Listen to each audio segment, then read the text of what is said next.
Welcome to the Tournament Poker Edge podcast, brought to you by TournamentPokerEdge.com, the only podcast dedicated exclusively to poker tournament strategy. Now here's your host, Clayton Fletcher.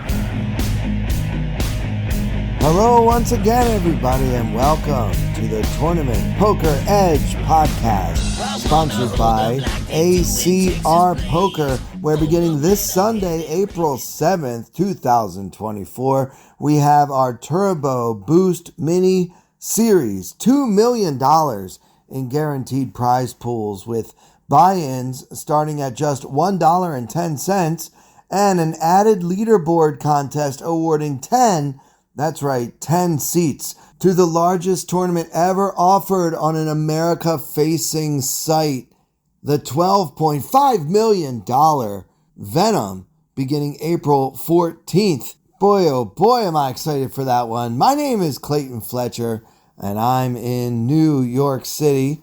I want to start off this week by thanking you guys, those who have subscribed or followed my Twitch channel, twitch.tv/ClaytonComic. I did run deep in a couple of tournaments just the other night, earlier this week, and I was happy to see so many familiar names in the chat, everybody cheering for me. You know, poker is usually such a solo project, but between this podcast and now my newfound love for streaming on Twitch, I feel like it's getting to be more like a team sport, which is odd because I did not do well in the actual tag team event last year when I lasted exactly one hand, and my teammate therefore played even fewer than that.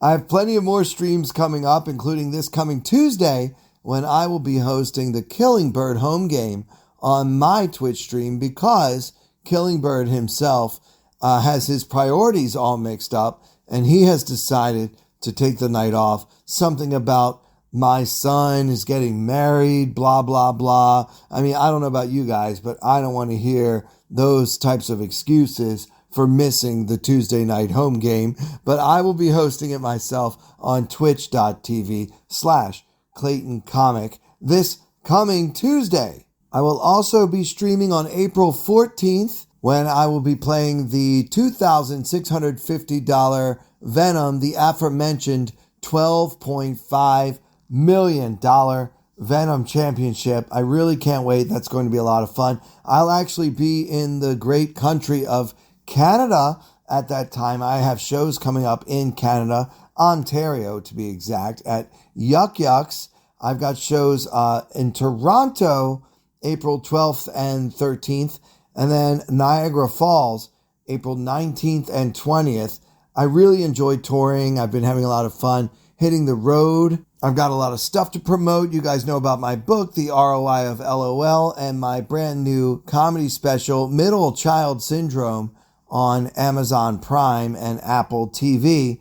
So the tour is to support those things and other projects that I may have coming down the pipe. But it's all going well. The special's doing well. The book is a bestseller on Amazon. So all good things. My professional career is in an upswing, and I'm hoping that my poker career can continue its recent upswing as well. I'm so excited for the summertime in Vegas. I've been looking at the schedules each and every day as they are released. I've picked out a few events I want to play at the Wynn and the Venetian, and plenty of events that I'll be playing this summer in the World Series of Poker at the Horseshoe. I'm feeling like it might be my year to finally win a bracelet, but we shall see. I'll actually be getting there a little bit later than I typically do. I usually like to get there right when the whole thing starts, but this year I have to miss about the first week because, again, some people have their priorities all mixed up, and my dear uncle has decided that June is apparently a good month to, get married. I don't get it. I'll never understand people, but that's going to delay me just a little bit as I will be the best man, and apparently that means I have to show up. So go figure. I'll be at the wedding, and then immediately following the wedding, basically just a few hours after the wedding, I'll be on the first flight to Las Vegas to try to catch up with those who get started 1 week before me. I simply cannot wait. All right, let's review a hand from last week's episode. This was a hand that I introduced towards the end of last week's episode, but this time I want to take another look using a fantastic tool called GTO Wizard. So you guys might remember this is from the $55 Long Card Daily Double, and there's a $25,000 guarantee. At this point, the blinds were $1,250 and $2,500 with a $325 ante, and the table was playing 8-handed. A very tight player, raised from middle position with a stack of 85,000. He had 34 times the big blind, and the action folded to me in the big blind holding the ace of spades, queen of diamonds, and I elected to just call because I had taken a note that this player was much tighter than the average player in this tournament, and I felt like ace-queen was not really a 3-bet versus his relatively tight range. GTO Wizard doesn't care about my opponent or his perceived range or how many HUD statistics I may have had on him. GTO Wizard literally never calls in this spot from the big blind with the ace-queen offsuit. All of them are either a 3-bet or, surprisingly, at least to me, just a flat-out shove. So GTO Wizard has us putting in 69% of the time the entire 85,000. So, I mean, look at this, guys. This guy has made it 5K when there was already about 6,000 in the middle, so that put 11,000 in there, and now I'm just supposed to shove for 85,000 effective over top of that. I mean, this seems egregious to me. This seems gratuitous to me. I mean, this is crazy. Obviously, the wizard knows things that I don't and that all of us don't, but I'm very surprised to see a 69% 3-bet shove from the big blind when we can just call and see a flop or, maybe put in some other type of 3-bet. But no, the sizing here is all you can eat, baby. And that really threw me for a loop. But it does mean that we can't really review the rest of the hand using GTO Wizard because we should never have any calls from the big blind. And that's what I did. So I've already screwed this hand up so bad we can't even get to the flop. But this is one of the things I really like about GTO Wizard. You can study any spot. Just put in how many blinds, whether it's a tournament or a cash game, what the flop was, and figure it out from there. The wizard does the rest. You can practice any spot. There are drills, whether it's blind versus blind or facing a 3-bet, or any of the built-in drills that they already have for you to run through and improve your game versus a GTO computer opponent, which is great. And you can also analyze hands that you've already played by uploading them and having the wizard search for holes in your game. Mistakes that you make frequently, such as not shoving 34 times the big blind facing a min raise. Yeah, but whatever spots that we all play in a way that is suboptimal, this program will help you locate those spots, identify the holes in your game, and start to plug those leaks just in time for the World Series of Poker. I highly recommend this. You can sign up using our affiliate link, which is in the description of this podcast episode, and you will receive 10% off of your first purchase, and I promise you'll be glad you did. All right, let's continue with this $55 long card daily double very soon after that last hand. In fact, during the same level, the 2,500 big blind level, I was moved to a new table, a 7-handed table. There were 75 players left in the entire tournament. We are in the money. The average stack is 105,000, and we have a stack of 156,000.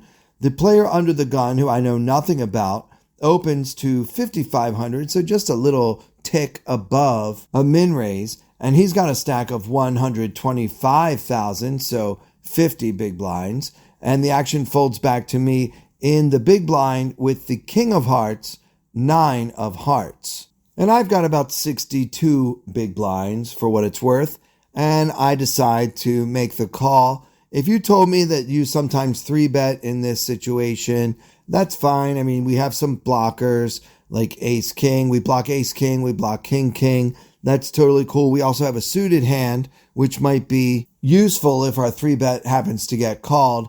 I think there's nothing wrong with occasionally 3-betting with king 9 suited, but I decided to just call, and I think that's the standard play. And we saw a flop there is 16,000 in the middle, and the flop comes 9 of diamonds, 7 of diamonds, 6 of hearts. So 9, 7, 6 with 2 diamonds and 1 heart. Hero with the king of hearts, 9 of hearts. I check my option, and my opponent bet 8,000 into the 16,000 pot, so just a half pot bet there. And I decided to call. We could maybe check raise this sometimes, get value from worse 9s, or a hand like ace 8, protecting our hand versus ace jack or ace queen. But I think it's better to just call for the most part and see what develops on 4th Street. And that's what I did. I just called. And now with 32,000 in the middle, the turn comes the deuce of hearts. So our board is now 9 of diamonds, 7 of diamonds, 6 of hearts, deuce of hearts, hero with the king of hearts, 9 of hearts. So now we have top pair and a flush draw. You could certainly lead this card if you want to. The old check call lead could come in handy here. Maybe 10,000 or so, just about 1/3 pot. I mean, you're not really going to get a better hand to fold, but you can sort of set the price by doing that. Like if our opponent has a hand like, let's say, pocket jacks, it might be pretty tricky for him if you lead the turn, whereas he may have bet bigger on the turn if we had checked to him. If we bet smaller, we might be able to save ourselves a few chips with what we used to call a defensive bet, which now I hear it more often referred to as a blocking bet. But it's a bet made from out of position that is designed to control how many chips go in on a particular street. So I decided instead to go for a check raise. You know, we've got a top pair, we've got a flush draw. It's a somewhat scary board anyway. And I was going to try to put my opponent to the test on this card. So I checked, and my opponent kind of foiled my plans. He bet 23,000 into the 32,000 pot. And remember, this player only started the hand with 125K. So I really didn't want to check raise such a large bet. I was hoping he would go smaller on the turn to give me a little bit more wiggle room. I did not want to get pot committed against him because I felt like there was a pretty good chance I was behind when he bets this big on the turn. So I decided to just make the call. So I kind of changed my plan in the middle of the hand because I was not expecting such a large sizing on 4th Street. So at that point, there was 78,000 in the middle, and the river came the 4 of spades. I checked one more time, and this time our opponent bets 26,000 into the 78,000 pot, leaving himself just another 63K behind. Honestly, I think a really good player could probably fold this. I mean, yeah, I'm getting a good price. He's betting about 1/3 of the pot, offering me 4-1 odds. But, you know, this just doesn't feel like it's ever a bluff to me. Our opponent is basically not really polarizing himself with this tiny bet. So unless he's doing some kind of weird, like, post-oak bluff or something, I'm basically just getting owned a lot here when I pay off. But I'm not a really good player, so I did call. And sure enough, our opponent turns over pocket aces with no heart. So I had plenty of outs on the river, but that 4 of spades was not one of them. So let's do another hand here. But listen, guys, if you're not yet playing on ACR Poker, I have a great deal for you. There's never been a better time to join. Like I mentioned, we've got the $12.5 million Venom coming up. Great tournaments and cash games on a daily basis, round-the-clock action on ACR Poker. You can get a 100% first-time deposit bonus up to $2,000 by clicking the link in the description of this podcast and using the promo code TPE. So continuing on in this $55 long card daily double, I got moved to yet another table, and at this point the blinds were $1,750 and $3,500 with a $450 ante, and we're at another 7-handed table. I did not recognize any of my opponents except for one who is not involved in this particular hand. At this point, we only had 80,000, so about 22, 23 big blinds. The average was 115, and there were 68 players remaining in the tournament at this seven-handed table. One fold to me. That's the player I recognized. So he's out, and now it's up to me with the 5 of hearts, 5 of diamonds. So it's a seven-handed table. If you want to fold this hand under the gun at a 9-handed table, that's fine. But I think we've got a little bit too much hand here to throw it away. I don't like being in early position. I'm not exactly sure how to handle getting 3-bet if that should occur at this brand new table where I recognize almost no one. But still, I think we have to get involved. I min-raised it. I made it 7,000, and it folded around to the big blind who called. Now, he is the chip leader at this table and one of the chip leaders in the tournament with 220 in his stack when the average was at 115. So at that point, there's 19K in the pot and 73K in Hero's stack. The flop comes Jack of clubs, 10 of clubs, 4 of clubs. Jack 10 for all clubs, Hero with the 5 of hearts, 5 of diamonds. Opponent checks, and I have been working on these monochrome flops with GTO Wizard. You really don't want to bet very often, and when you do, you bet a very small amount. So it's mostly checking when the flop comes out all one suit, and if you are going to bet, you want to bet a very small amount whether you have it or not. I opted for a tiny bet here. I put in 52.50 into the 19,000 pot, and our opponent made the call. So at that point, there's 29.5 in the middle, and the turn comes the 7 of spades. So Jack of clubs, 10 of clubs, 4 of clubs, 7 of spades.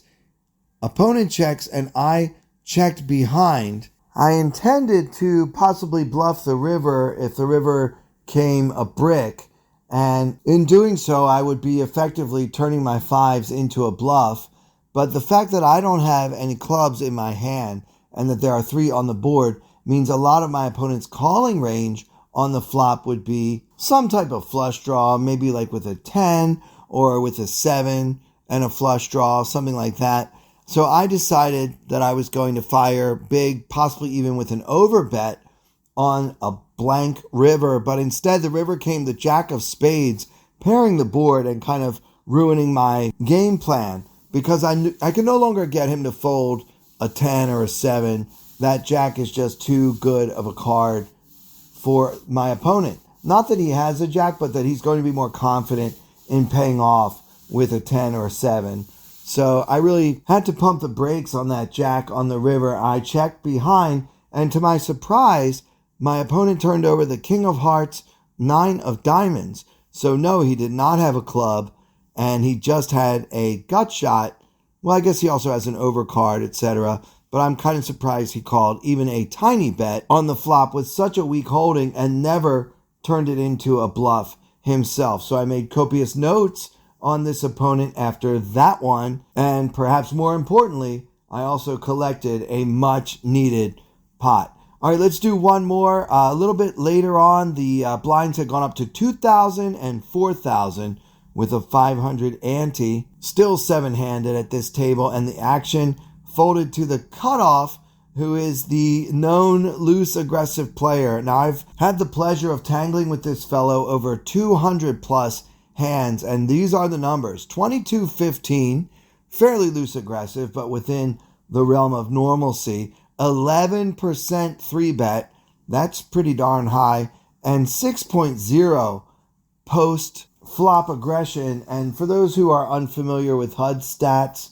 and normal HUD stats, this number right here is absolutely off the charts. That means on the flop, this player bets and raises 6 times more often than he checks and calls. So he's very, very, very aggressive on the flop. A normal player might have a PFA something like 2.5. So this guy's well over double that. So he is a wild and aggressive loose cannon type.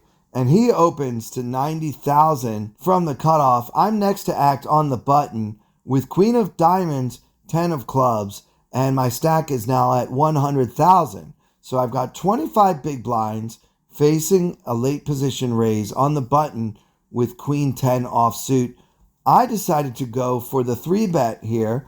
I made it 23K, and I fully expected to take it down a good amount of the time, but instead the action folded back to the original raiser, our loose aggressive friend, who made the call. So now we've got a pot brewing, 56,000 in the middle. And by the way, my opponent just started the hand with 90,000, so we're actually playing his stack as the effective stack, about 22, 23 big blinds. So with 56,000 in the middle, the flop comes ace of diamonds, 10 of diamonds, 4 of hearts, ace 10 4 with 2 diamonds, hero with the queen of diamonds, 10 of clubs, and now our opponent checks.